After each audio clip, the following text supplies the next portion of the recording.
Louisa Rayner. Emerging from the storied theaters of Europe, Louisa Rayner carried an ethereal quality that illuminated Hollywood's golden age. Born in Düsseldorf, Germany, to a wealthy German-Jewish family, she first honed her craft under the guidance of legendary stage director Max Reinhardt in Vienna. With a delicate yet determined presence, Rayner caught the eye of MGM, who brought her to the United States. It didn't take long for her to make history. Rayner became the first actor to win back-to-back Academy Awards for The Great Ziegfeld and The Good Earth.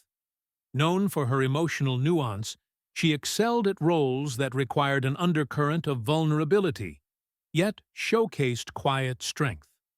Despite her early accolades, Rayner grew disillusioned with the studio system's restrictive contracts and formulaic roles, eventually stepping away from Hollywood. Paulette Goddard. Sprightly, glamorous, and undeniably vivacious, Paulette Goddard commanded attention with her luminous screen presence. Born Pauline Marion Levy in New York City, she was raised in a household with Jewish ancestry on her father's side, quickly transitioning into stage performances with the Ziegfeld Follies. When she landed in Hollywood, Goddard's radiant smile and comedic timing found a perfect vehicle in Charlie Chaplin's Modern Times, where she starred as the Gammon, stealing hearts worldwide. Though her relationship with Chaplin made headlines, Goddard proved her solo mettle in a variety of films, especially comedic gems like The Women and adventurous epics like Reap the Wild Wind. She was often considered for the iconic role of Scarlett O'Hara in Gone with the Wind, narrowly losing out, but the buzz cemented her star status. Bernard Herrmann. When it comes to evocative film music, Bernard Herrmann remains a towering figure, influencing generations of composers who followed. Herrmann displayed an early aptitude for composition. He studied at New York University and the Juilliard School, absorbing both classical traditions and modern tonalities. Herrmann's breakthrough arrived when he scored Orson Welles' Citizen Kane, a project that showcased his penchant for dramatic, experimental orchestration. His collaboration with Alfred Hitchcock is legendary, yielding iconic soundscapes for films like Vertigo, North by Northwest, and Psycho. Such as the all-string orchestra in Psycho, he conjured tension. Throughout his prolific career, Herrmann was a champion of emotional storytelling through music. Danny Kaye. Fizzy, energetic, and irresistibly charming, Danny Kaye was a comedic whirlwind who lit up every stage or screen he touched.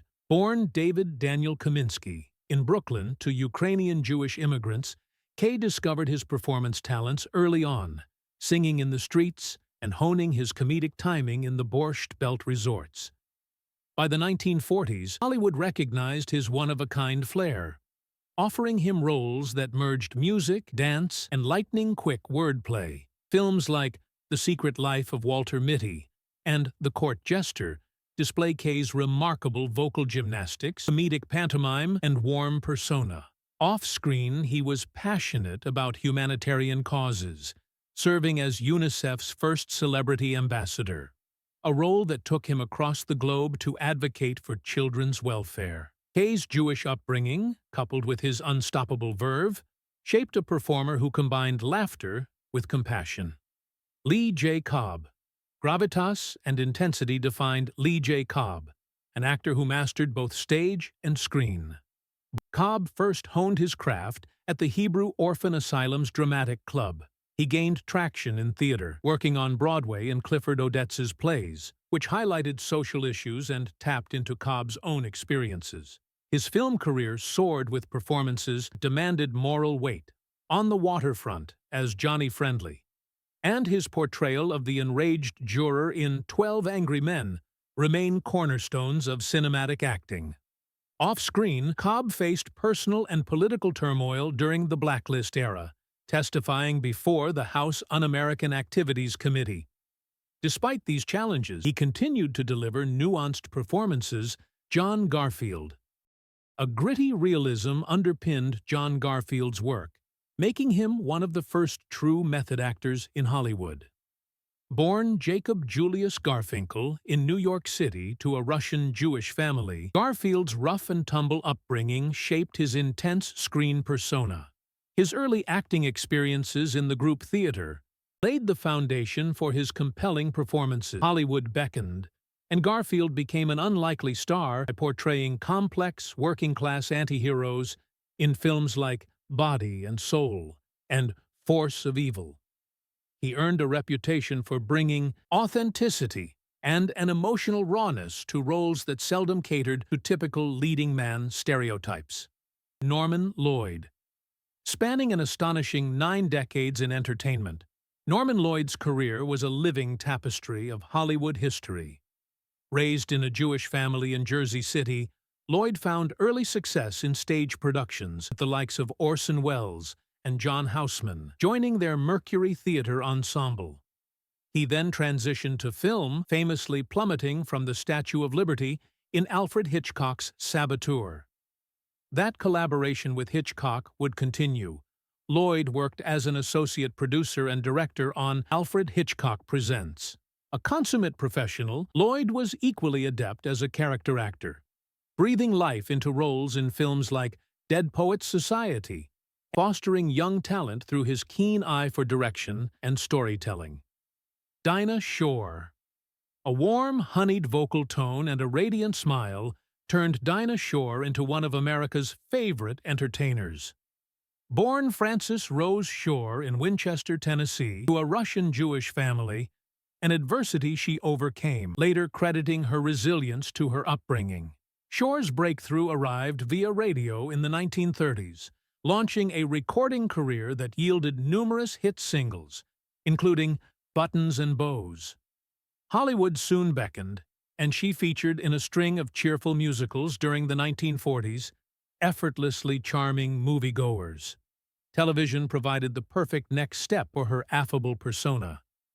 The Dinah Shore Show and its subsequent iterations showcased not only her musical talents, but also her warmth as a talk show host. Kirk Douglas. Kirk Douglas personified Hollywood's golden-era tough guy, radiating an intensity that crackled on screen. Born Isur Danielovich Dembski in New York to Belarusian Jewish immigrants, he overcame extreme poverty, earning scholarships for both wrestling and theater. This gritty determination fueled his meteoric rise. Whether boxing his way through Champion or bearing his soul in Lust for Life, Douglas delivered performances brimming with physicality and raw emotion.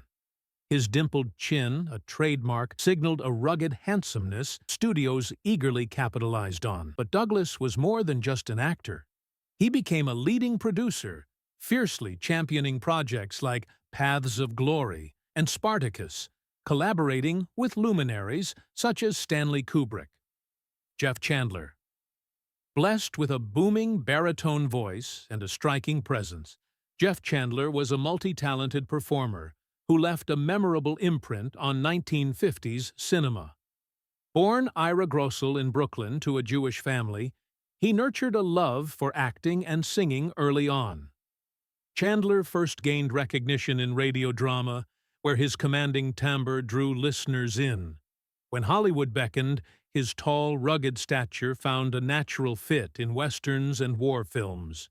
Notably, he portrayed Cochise in Broken Arrow, garnering an Oscar nomination for the sympathetic and layered portrayal of the Apache chief outside. Martin Balsam. Subtlety was Martin Balsam's forte. His performances, understated yet unforgettable, made him a treasured character actor. Born in the Bronx to Russian Jewish parents, Balsam discovered his dramatic gifts at the dramatic workshop of the New School alongside Marlon Brando and Tony Curtis. He cut his teeth on stage before venturing into film, where he found a niche portraying believable, everyday men. Whether playing the devoted boyfriend in On the Waterfront, the thoughtful detective in Alfred Hitchcock's Psycho, or the anxious juror in 12 Angry Men, Balsam imbued his roles with quiet authenticity. His work, in A Thousand Clowns, garnered him an Academy Award for Best Supporting Actor. Simone Signoret. Graceful yet defiant, Simone Signoret left an indelible mark on international cinema. Born Simone Henriette Charlotte Kamminker, Germany, Signoret's multi-ethnic background instilled in her a sense of cultural depth. She rose to fame with films such as La Ronde and won an Academy Award for Room at the Top, becoming the first French actress to do so. An intellectual who translated her observations of wartime Europe into her craft, Signoret often chose roles imbued with political and social resonance. Off-screen, her marriage to singer-actor Yves Montand formed a high-profile artistic partnership. Carl Reiner. To trace the evolution of American comedy is to recognize Carl Reiner's prolific fingerprints on it. Born in the Bronx to Jewish immigrants, Reiner launched his performing career in nightclubs and on stage, eventually joining Sid Caesar's legendary writing staff for Your Show of Shows. His comedic partnership with Mel Brooks spawned the iconic 2,000-Year-Old Man sketches, blending Jewish humor with universal satire. Later, Reiner created The Dick Van Dyke Show, a groundbreaking sitcom that drew on his experiences in television and family life. His directorial ventures included hit films like Oh God and collaborations with Steve Martin in The Jerk and All of Me. Off-screen, Reiner was a model of warmth and humility, championing comedic talents while quietly reflecting on Jewish identity. Sid Caesar. A comedic innovator whose influence can be felt in generations of sketch comedy, Sid Caesar possessed a talent for manic improvisation and linguistic mimicry. He was exposed early to comedic banter in the family's social hub. Caesar's big break came with Your Show of Shows, where he pioneered live variety TV alongside a writing team that included Carl Reiner, Mel Brooks, and Neil Simon, towering figures in their own right. Whether performing pantomime or lampooning foreign languages, Caesar displayed remarkable versatility. The show's success reshaped the television landscape, proving comedic sketches could be sophisticated and thematically daring. Though personal struggles with substance abuse took a toll on his career, he staged comebacks that reminded audiences of his comedic genius. Sid Caesar's Jewish-inflected humor, steeped in urban wordplay and vaudeville tradition, firmly placed him in the canon of America's most influential funny men. Lauren Bacall. Sultry-voiced and sly-eyed, Lauren Bacall epitomized sophistication from the moment she arrived in Hollywood.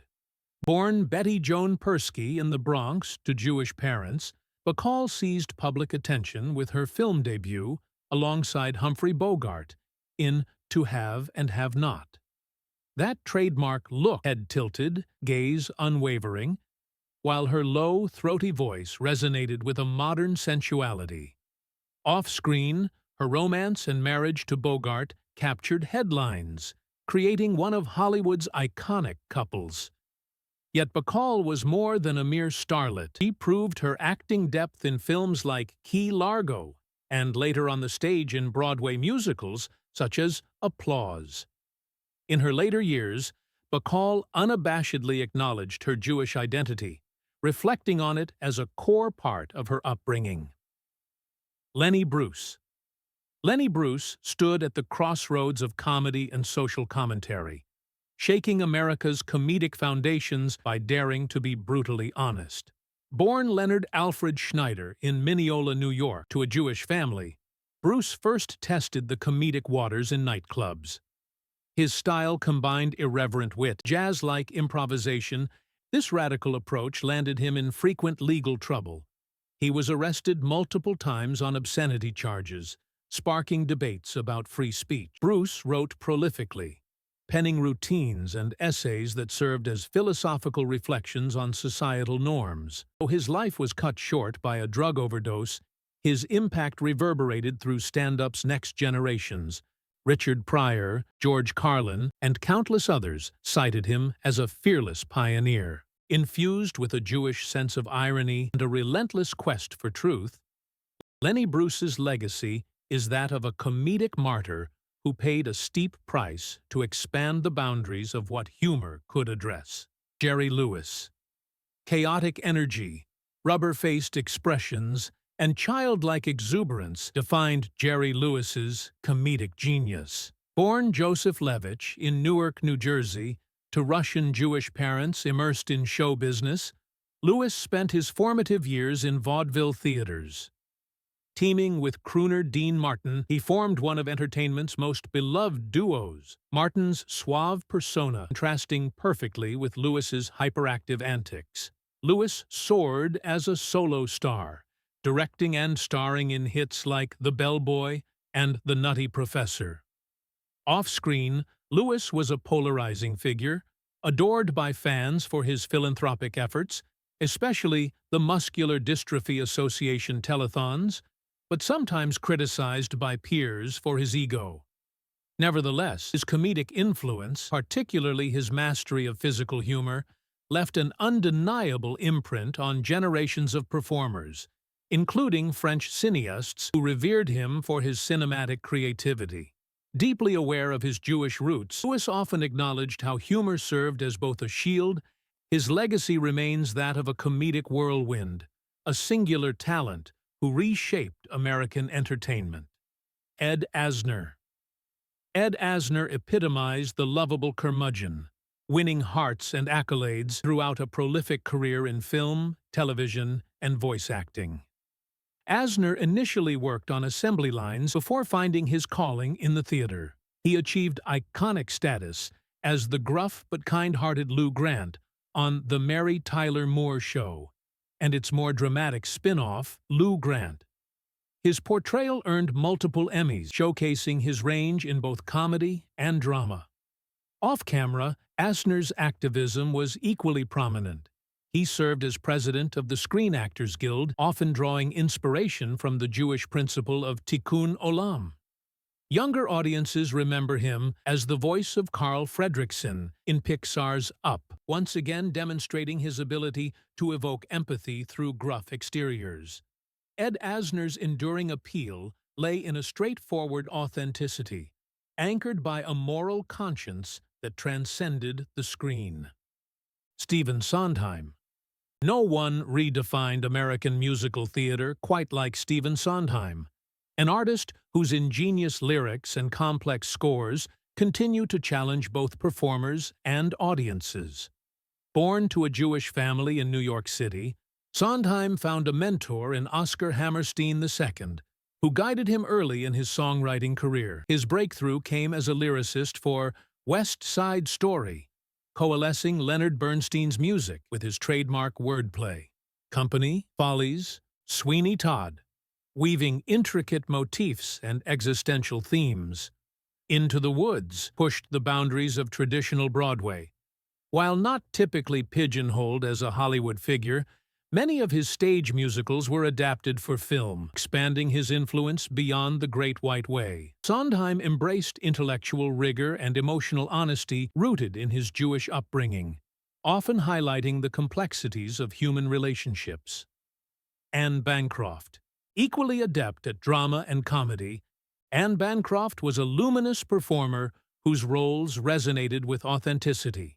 Born Anna Maria Luisa Italiano in the Bronx to Italian-American parents, she converted to Judaism upon marrying comedian-director Mel Brooks. Bancroft captured attention with her Broadway performance in Two for the Seesaw, quickly moving into film with Oscar-winning turns like Annie Sullivan in The Miracle Worker. Yet she attained pop culture immortality as Mrs. Robinson in The Graduate, a portrayal that transcended mere seduction to reveal a lonely, conflicted woman beneath the bravado. Bancroft's fervent intelligence illuminated every character, whether comedic or tragic. She possessed a stage presence off-screen. Bancroft's partnership with Brooks bridged comedic hijinks, culminating in a marriage that became legendary in Hollywood circles. Leonard Nimoy. Live long and prosper might be one of pop culture's most recognized salutations. Nimoy found his calling in theater at a young age. While he took on various small parts, his breakout arrived as Mr. Spock in Star Trek, a character whose Vulcan salute Nimoy famously based on a Jewish priestly blessing. The role of Spock, an inherently logical yet emotionally rich being, paralleled Nimoy's own journey navigating cultural identity and universal belonging. Beyond acting, Nimoy directed films like Star Trek III, The Search for Spock, and 3 Men and a Baby. He also explored photography, poetry, and music, further reflecting the Renaissance spirit shaped by his Jewish heritage. Joel Grey. An effervescent stage and screen performer, Joel Grey imbued each role with mischief and magnetic charm. Born Joel David Katz in Cleveland to a Jewish family steeped in vaudeville, Grey hit the stage at an early age. His defining role arrived as the master of ceremonies in the stage and film versions of Cabaret, for which he won both a Tony and an Academy Award. Balancing impish humor with subversive undertones, Grey transformed the MC into a cultural icon. His subsequent career showcased versatility, from family-friendly fare like Remo Williams to guest appearances on television. Offstage, Grey was deeply connected to Jewish traditions and took pride in his heritage, which informed his approach to storytelling. Gene Wilder. Gene Wilder's comedic brilliance radiated a gentle, whimsical quality that endeared him to generations. Born Jerome Silberman in Milwaukee to Russian Jewish immigrants, Wilder blended a studied approach. He trained at the Bristol Old Vic in England with a distinct comedic vulnerability. After forging a friendship with Mel Brooks, Wilder soared to prominence in The Producers and later Blazing Saddles and Young Frankenstein. Each role showcased his unique ability to oscillate between wide-eyed innocence and manic hysteria. Outside of Brooks's sphere, Wilder captured hearts in Willy Wonka and the Chocolate Factory, imbuing the flamboyant candy maker with equal parts empathy and eccentricity. He was also a writer and director, bringing his offbeat sensibility to personal projects. Woody Allen.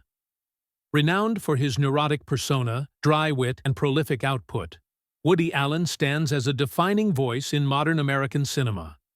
Born Alan Stewart Konigsberg in Brooklyn to a Jewish family, Allen started as a joke writer and stand-up comic, layering his humor with self-deprecating observations on life, love, and existential dread. He segued into filmmaking with Take the Money and Run, refining a cinematic style that mashed up slapstick, surreal vignettes, and philosophical undertones. His Oscar-winning Annie Hall redefined romantic comedy with its introspective narration and direct-to-camera asides. Over decades, Allen would churn out a film nearly every year, exploring everything from satire to drama. Barbra Streisand, a voice that transcends categories. Barbra Streisand rose from Brooklyn's Jewish community to become an unstoppable global icon. From an early age, Streisand possessed a vocal gift marked by power. She burst onto the scene in the early 1960s, conquering both stage and record charts. By 22, she had 2 Grammys, a Tony Award, and was headlining top venues. Hollywood embraced her with Funny Girl, which earned her an Oscar for portraying Fanny Brice, a fellow Jewish performer who broke barriers in her time. Further successes, like The Way We Were and A Star Is Born, solidified Streisand's cinematic credentials. She expanded her reach into directing with Yentl, a personal project reflecting her Jewish heritage and feminist convictions. Renowned for her perfectionism, Streisand set lofty standards in every realm. Marvin Hamlisch, when it came to catchy melodies that lodged themselves in public memory, possessed a rare flair. Born in New York City to Viennese Jewish parents, he was a child prodigy who enrolled in Juilliard at age 7. Hamlisch's compositional gifts spanned film, stage, and pop music, earning him Oscars, Emmys, Grammys, and a Tony. Among his most recognizable works is the score for The Sting, reintroducing them to a modern audience. His collaboration with Barbra Streisand on The Way We Were yielded a timeless ballad that continues to stir emotion. On Broadway, A Chorus Line was a colossal hit, capturing the hopes, anxieties, and dreams of chorus dancers.